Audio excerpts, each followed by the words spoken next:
Sierra, Hotel, India, Echo, Lima, Delta, Shield.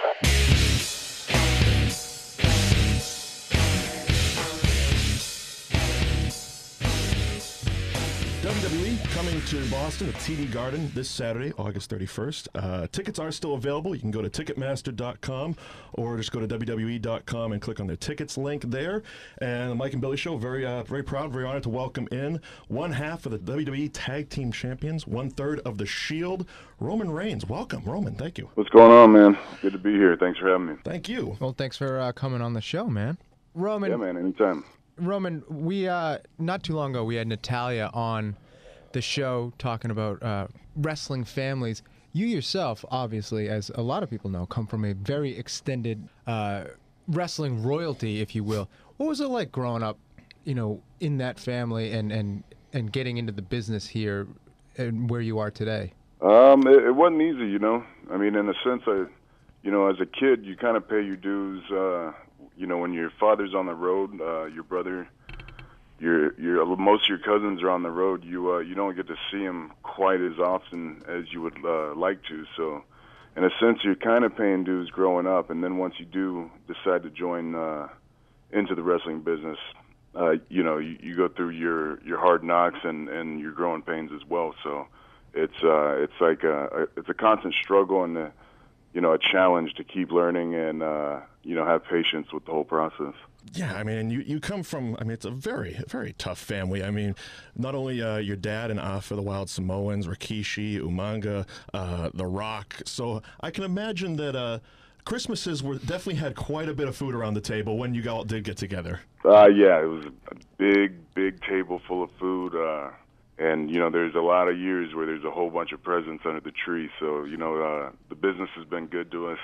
It's always put a roof over our heads, food in our mouths. So, there's no complaints. We're a very fortunate family to be able to do the things we've done. Was wrestling something you always wanted to do as a kid, or was it something that later on it kind of clicked and said, you know what, I think I can do this? Yeah, I mean, it was my first love, But, just like every other kid, you get tangled up in other sports. Sure. Fortunately for me, I was pretty good at football, and I was able to earn a scholarship and go to school at Georgia Tech. So football kind of took over for a little bit, but, my main thing, I've always wanted to be significant. I've always wanted to be a role model, something in order to step out of just a regular life, so a regular 9 to 5, that's always been a goal. So, never wanted to punch a clock, did you? Never. I never wanted to sit in a cubicle or, behind a desk, unless it's, in a big office up on the top floor, that corner office or something like that. But I've never wanted to do that 9 to 5 thing. So to have the opportunity to wrestle after football, it was God sent. Roman, we're talking about you coming into the business, being a part of such a prestigious family, as well as I wanted to say, you have two partners in Dean Ambrose and Seth Rollins, who both, they had a reputation on the indie scene as well before coming into WWE. Was that something coming up for you a little difficult to kind of, make your name in there? Nah, for me it was a great opportunity to kind of not only learn but just have those guys, because they have so much experience. They've been around. They have that attitude that take the world by the balls type attitude. So, and I mean that's kind of how my family is as well. You got to have that swagger, that confidence in your abilities, and to be paired up with guys like that. I mean, it's like being paired up with family. And that's how we feel now. We've been all over the world. We've traveled together. We train. We eat together. I mean, it's no longer just a group. It's like family. It really is. I look at Dean and Seth like brothers now. So we've in 9-10 months we've come a long way, and we're still growing. That's the scary part, is we're just scratching the surface here. And you mentioned traveling on the road, and that's always something, you see, you read the books that the wrestlers put out, or you see interviews with them, and, some of the guys from the old school, they always talk about all the road stories, and I traveled with this guy, and I traveled with him. Is that camaraderie on the road where you travel with the same guys, is that still as important now as it was back in, say, in your dad's era or even in The Rock's era? I mean, it's still every bit a part of the business as it was back then, you know, when my dad and uncle traveled. I mean, I spend more time with Dean and Seth than I do my actual family. So, I mean, you know, from pretty much Friday to Wednesday, I see those guys. You know, we only get, you know, a day and a half, 2 days at home max a week. So, Right. you know, when you spend that much time together, you know, you learn to watch each other's backs. You know what I mean? You learn how to put up with each other. You get used to each other, and it you know, it strengthens you. It makes you tighter as a group. You know, a better friend, a better businessman. You know, and we're all able to do that together. So it's definitely a major part of our careers and this business. And was that something, because you guys obviously always weren't the Shield, but when you got to FCW and then NXT, was it something that the three of you just kind of clicked? Because you had matches against each other in a number of different ways and occasions, and they always seem to be, I've watched some of them on YouTube and whatnot, and they've seemed to always just be really high intensity, really well put together matches. Was it just the three of you, you know, clicked, or was it took a little time?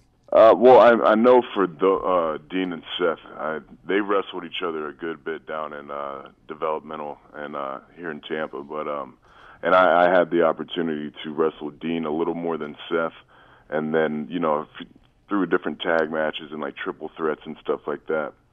And I've even tagged with Seth here and there when we were down in developmental. Right. But I don't think we gelled down there like we have here, you know, because down there we are all pretty fierce singles competitors, and the only thing you want to do is get on TV. You want to get on the main roster, and that's what everybody's goal is, and it should still be. But you know, once they put the Shield together, we knew, okay, you know, this is going to work. We got to come together, figure this thing out, and pretty much, you know, just take it to the house. You know, we need to hit our head on the goalpost with this. They gave us the ball, and we don't need to look back. And I'd like to believe that's what we've done. Balls out and just leave it all on the table, right? Yep, pretty much, man. Well, and I think that's the best thing about this, about your group and about all three of you, is that I can't remember the last time, you know, someone debuted on WWE TV and had the rocket just strapped right to them and have been soaring ever since. We're almost coming up on a year now since you've debuted on TV. I guess, what's it like to have that sort of momentum right out of the gate, and then you see yourself and you're on TV powerbombing The Undertaker, and then powerbombing The Rock, and then, you know, taking these big names out of the game in the storyline wise? Oh man, it's like you said. I mean, they strapped a rocket to our back, and they pointed us, and we took off, you know. So I mean, a lot of the things we've done seem surreal. You know, it's almost like a bucket list. We're just checking off all these things, you know, as we go on, and they throw things at us, and we just catch them and run with them and make them ours. So to think that it just started 9-10 months ago, and it's almost been a full year, it's a great feeling. It really is, because I mean, every single night it's something new, it's something fresh, and we just have fun with it. And it's not, you know, it doesn't stop. It starts right back up Saturday in Boston at the TD Garden. Absolutely. I mean, you can go see us live. That's just the way it is. That's how we're doing it. And you of course, and Seth have had the tag titles for a while, and it seems as of recently that the WWE is actually focusing a lot more on, I would say, I want to say the old school tag team, but the natural tag teams, like actual tag teams, not just taking two singles competitors, putting them together, but actually forming teams like yourselves and the Usos, and even the Real Americans. And is that something that, being from, you know, having the history in your family and whatnot, that you see as like, you know, kind of like, you know, respecting the past with the future? I think it's a lot of it's respect, but I think it's just, you know, smart business. I mean, I think I love watching tag team wrestling. That's one of the most, you know, that's one of the most creative and fun matches out there, and I like to think we have something to do with it, you know, with all those 6-man tags and the awesome tag matches we've had. Right. I think, you know, the powers that be can see that, man, these are good stories these guys are telling. These guys are going out there and they're tearing it up. The crowd's into it. I mean, you know, and it went on for, it felt like, you know, 2 or 3 months.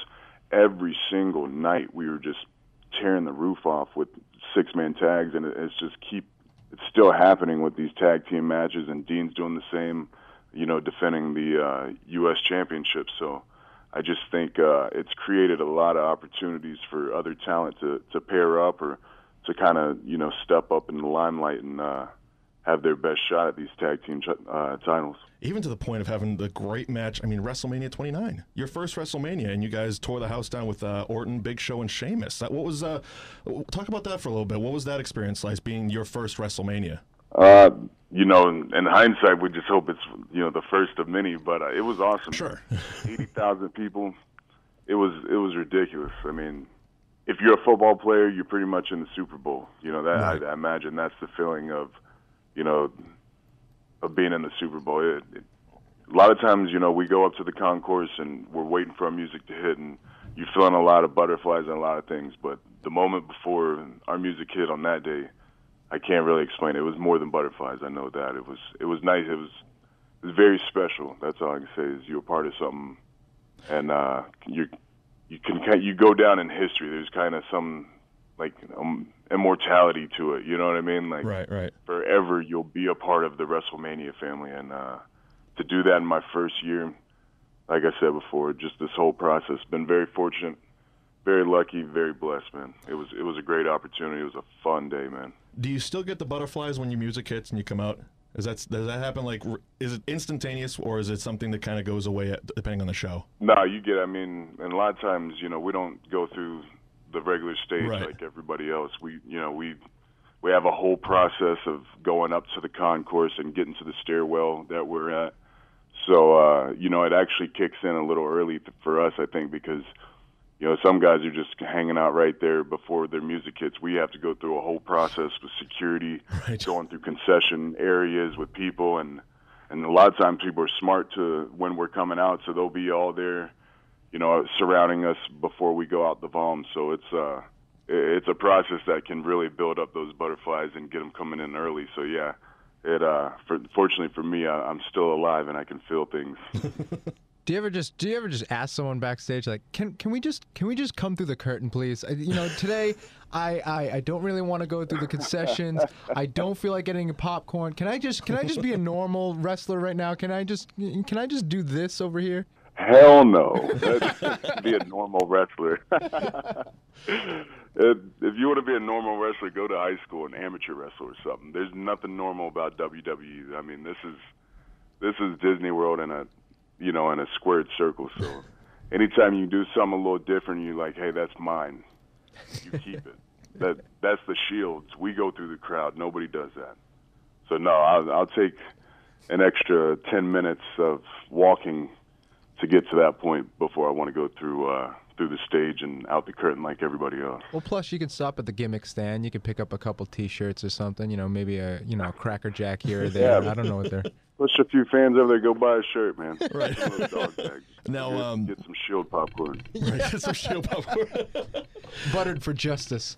Now, you guys gonna keep going through the crowd now that you're protecting the boss, as they say? I think so. I hope so. I like it. I think the crowd enjoys it. You feel that buzz. Even as soon as our music hits, it's different, just because they know they're going to get that up-close feel. Then there's so many people. They touch us. They grab our arms. They get a feel for how big we really are, what we look like up close. So it's a great opportunity for those people.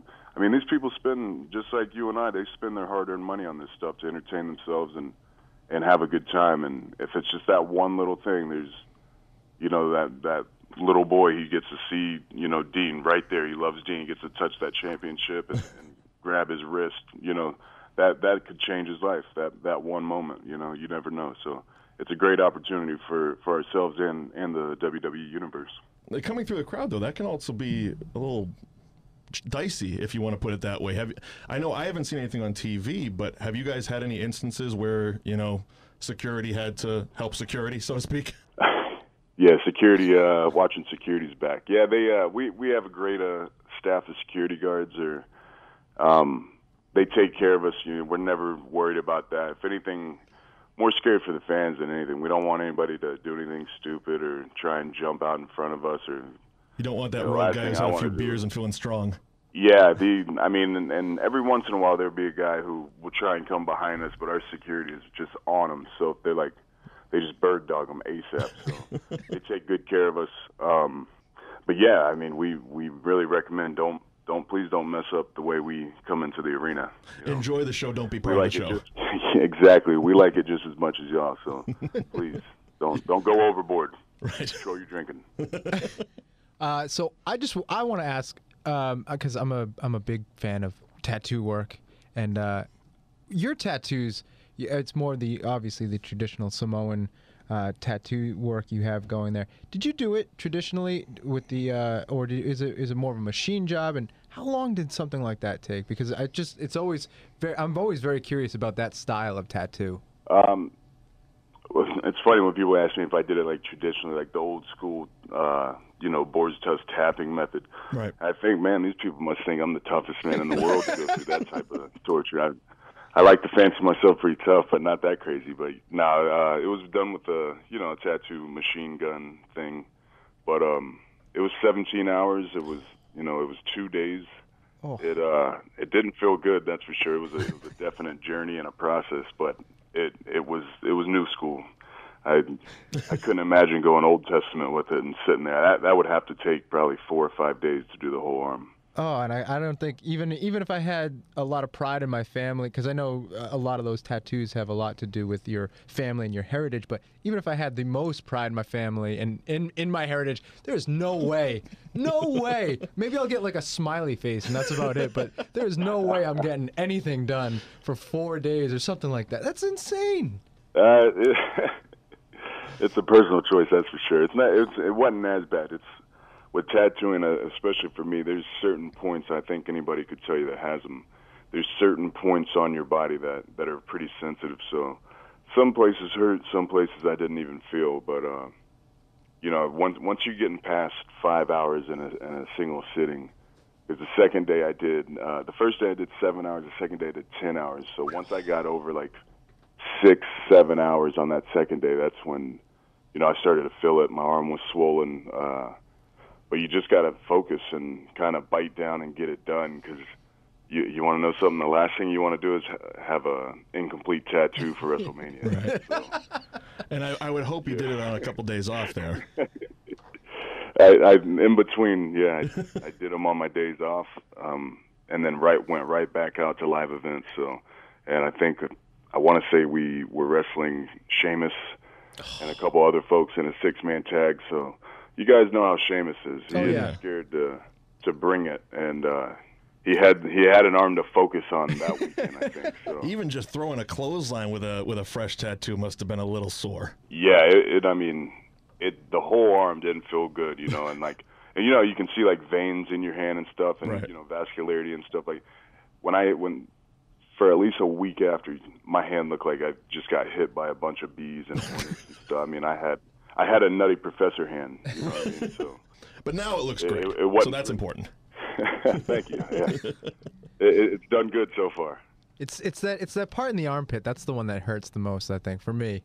It's just when they get up there. Oh, it's sensitive areas, man.